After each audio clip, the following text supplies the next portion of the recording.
What are some little-known relationship green flags? When you like the person that you become when you're with them. Everyone projects a different version of themselves around different people, and if you don't like who you become when you're with someone, it's probably not going to be the healthiest relationship. Your significant other should bring out the best in you. My ex was always a nice, caring person around me, and when he would get around his friends, he would turn into a right douche. I wish he'd realize that these people aren't good to be around, but I'm not going to stick around anymore and find out. Preach this. Had the same scenario, and the bad influence also helped destroy the relationship I tended to so much. It was unfair on so many levels. Probably brainwash. Probably that's just how he really is. I'd love him regardless, but he gave up, so if it's a chore you both hate, you do it together. My late husband and I both hated folding laundry, but it had to be done. So we always did it together, made the chore less of a pain. My dad did that with us growing up. Anytime he needed to run errands or do housework, he would ask me or my brother to keep him company and talk to him. He said that made it was less about being bored and annoyed by doing chores and more happy hanging out and bonding time with his kids. It was always fun too. He genuinely did like spending time with us and joking around. We were never super close because he was pretty strict, but I always liked that quality time with him. It's a pretty convoluted story, but I was dating a guy, had to drive his car to get him from a situation, and wrecked his car due to mechanical failure and called my mama to come get me so we could go get him. Rescued him. Then had to tell him I'd wrecked his car. His first question, "Are you okay?" My mom overheard. That one's a keeper. I've told the story before, but a week or two into dating my boyfriend, I was driving to work and one of the wheels fell off my car on the highway. I pulled over to the side of the road and called my boss in a tow truck, and then texted my new beau just for comfort. He asked where on the highway I was and said he'd be right there, without hesitating. When he showed up and ran across the busy highway and scooped me up into a hug, I felt so loved and safe and thought, oh shit, this could be the one. And what now? It's been 4 years and we're very in love. No matter how angry you are at one another, you will still go out of your way or they go out of their way to help. I'll be wicked pissed, but I'll angrily make my wife her favorite dinner even though I don't want to eat. No matter how angry we are at one another, usually only last a short period of time, we will never sabotage or try to teach them a lesson.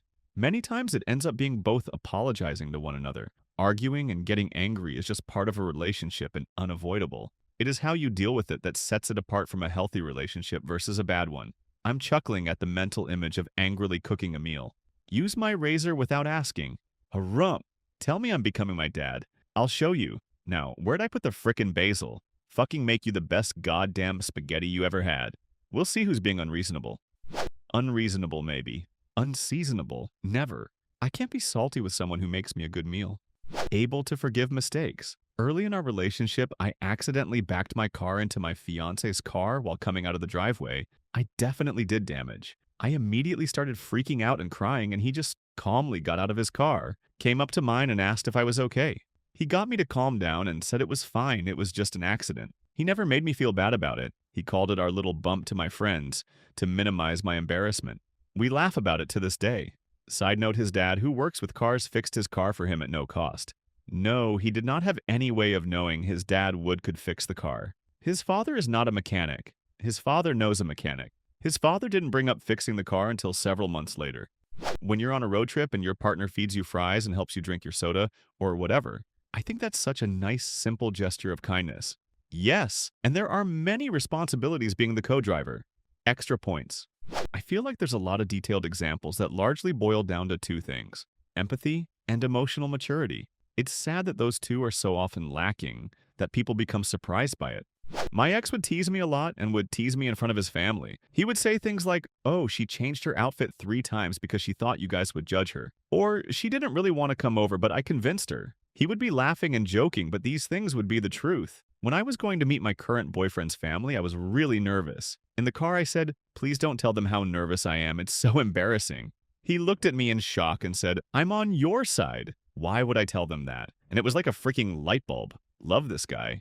Genuine support in your life goals, even if that means you two will have to go long distance for a while, or will have to have conflicting work schedule, or it will make your relationship harder in some way. If they love you and want you to be happy, they will be genuinely interested in what you want to do and will try to support you to do that in whatever way they can. They won't hold you back in anyway. This is something me and my significant other have been facing something similar to this recently. He's just graduated and is looking for a job. As much as I want him to stay close by so we don't have to do long distance for any more time than we have to, I'm going home for the summer. But if he gets a job the other side of the country, I won't stop him, and as long as I'm around, I'll help him pack up. I love this.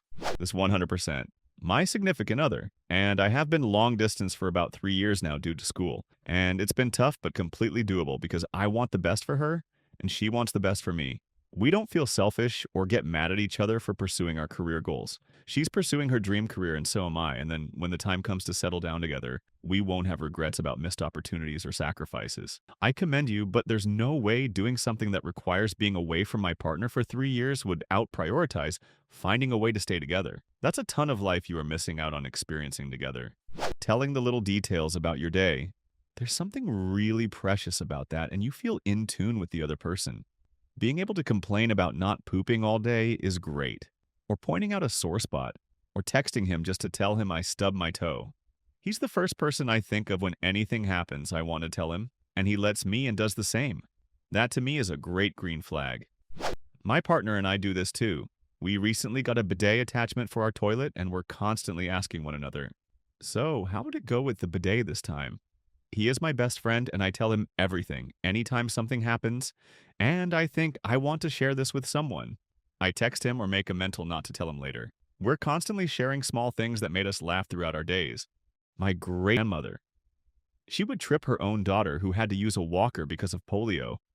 When your significant other takes criticism from you seriously without immediately trying to turn it back on you. If the converse is also true, you two stand a great chance of going the distance. I think it's important to realize that this is where you can be out the gate, or it's somewhere you can get to. My wife reacts very poorly to criticism, not because she can't stand to have flaws in her behavior pointed out, but because she feels that when I criticize her actions, I'm telling her that she's garbage, and in a day or two, I'll be telling her to move out. That's a direct effect of her upbringing, and what's important is that she recognizes the issue for what it is and we talk about it. It's made us so much better. A person being able to take responsibility for their actions without immediately getting defensive or angry is such a huge, huge sign of maturity.